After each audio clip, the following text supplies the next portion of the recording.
नमस्कार दोस्तों, supreme court में वक्फ संशोधन बिल को लेकर जो याचिका दाखिल की गई है वो याचिका कितनी है ये जानकर आप भी हैरान हो जाएंगे, क्योंकि देश में पहली बार ऐसा हुआ है दोस्तों कि इस मामले पर, जी हाँ, वक्फ संशोधन बिल पर इतनी सारी याचिका एक साथ दाखिल की गई है।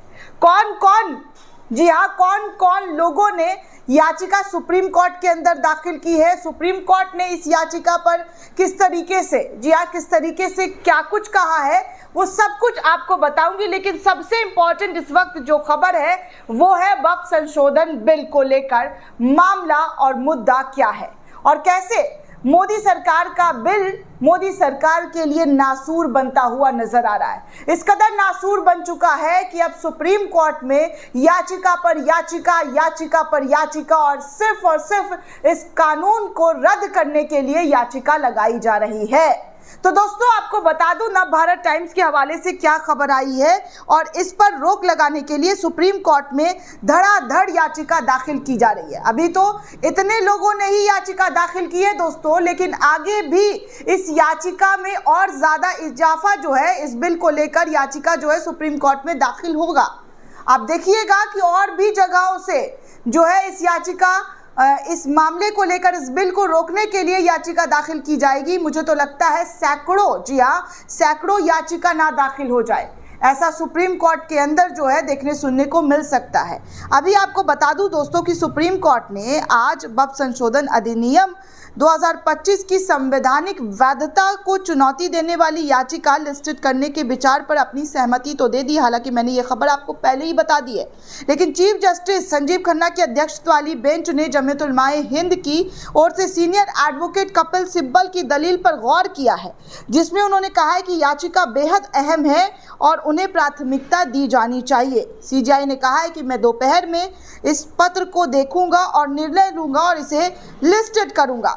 लेकिन उसके बाद दोस्तों आपको बता दूं कि इस याचिका में, जी हाँ, इस याचिका को 6 जगहों से, जी हाँ, वक्फ संशोधन विधेयक को लेकर 6 संगठनों के जरिए कोर्ट का दरवाजा खटखटाया गया है। एक साथ 6 संगठनों ने कोर्ट का दरवाजा खटखटाया है। सबसे पहले आपको बता दूं कि असदुद्दीन ओवैसी AIMIM के अध्यक्ष और हैदराबाद से सांसद हैं, उन्होंने सुप्रीम कोर्ट का दरवाजा खटखटाया है इस बिल को लेकर।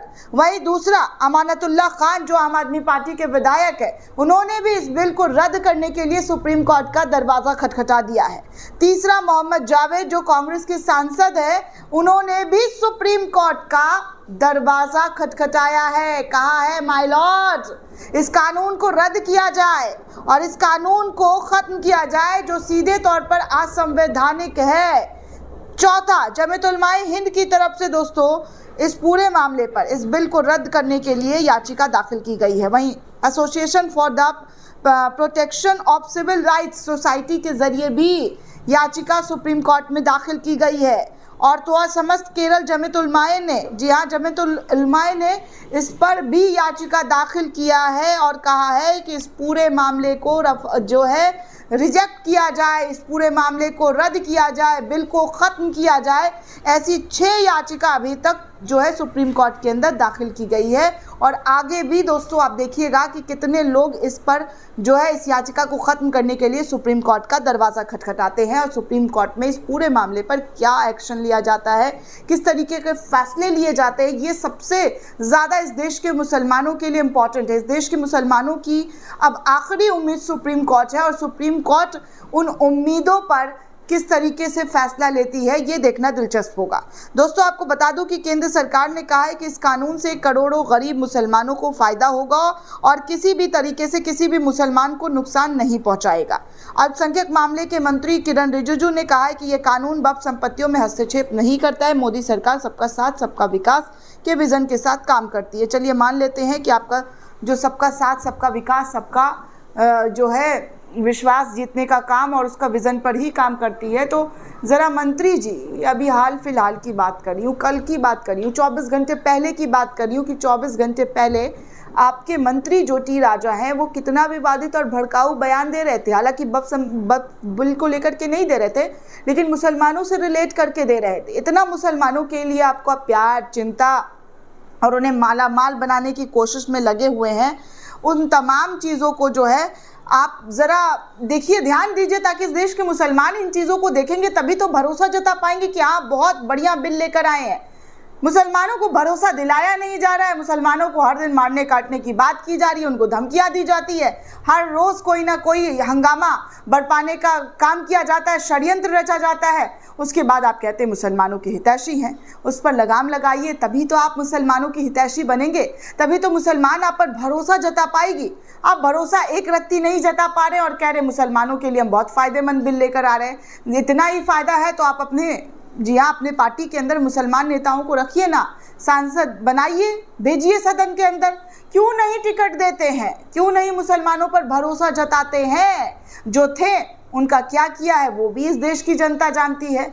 तो फिर इतना मुसलमानों की हितैषी बनते हैं तो थोड़ा मुसलमानों के लिए काम कर दीजिए, थोड़ा मुसलमानों के लिए, हक के लिए आवाज़ उठा दीजिए। सदन से ही ज़ोर ज़ोर से चीख चीख कर कह दीजिए उन तमाम लोगों को कि मुसलमानों पर अत्याचार करना बंद कर दो। अपने नेताओं पर लगाम लगा दीजिए जो अक्सर मुसलमानों को लेकर राजनीति करते हैं। तब मुसलमान समझेंगे कि ये बिल बहुत फ़ायदेमंद है उनके लिए। तब मुसलमान आपके लिए, आपकी पार्टी के लिए मर मिटेंगे। मुसलमानों को बस थोड़ी सी प्यार, थोड़ी सी उम्मीद, थोड़ा सा भरोसा चाहिए, और वो भरोसा आपकी पार्टी से मिल नहीं रहा है। अगर देते हैं तो मुसलमान आप पर बहुत भरोसा करेगा, भर भर कर भरोसा करेगा। ये गोदी चाटुकार को बैठा कर आप कहते हैं कि हाँ मोदी के गुणगान करो, तो गोदी चाटुकार और आपकी पार्टी के जो कुछ नेता हैं उन जैसे ही है, जो हर दिन विवादित बयान देते हैं और ऐसे ही गोदी चाटुकार हर दिन हिंदू मुसलमान करते हैं और कहते हैं कि मोदी जी की वाहवाही हो रही है। नहीं मोदी जी, आँख खोलिए, और आँख खोलकर आप मुसलमानों के साथ हैं, उनका विश्वास जीतना चाहते हैं तो मुसलमानों के खिलाफ हो रहे अत्याचार पर सबसे पहले आवाज़ उठाइए, बुलंद कीजिए। दोस्तों, इस पूरे रिपोर्ट को लेकर आप क्या सोचते हैं, आपकी क्या राय है, हमें कमेंट करके ज़रूर बताइएगा। साथ ही साथ चैनल को ज़्यादा से ज़्यादा लाइक, शेयर और सब्सक्राइब करना बिल्कुल भी ना भूलें। धन्यवाद दोस्तों।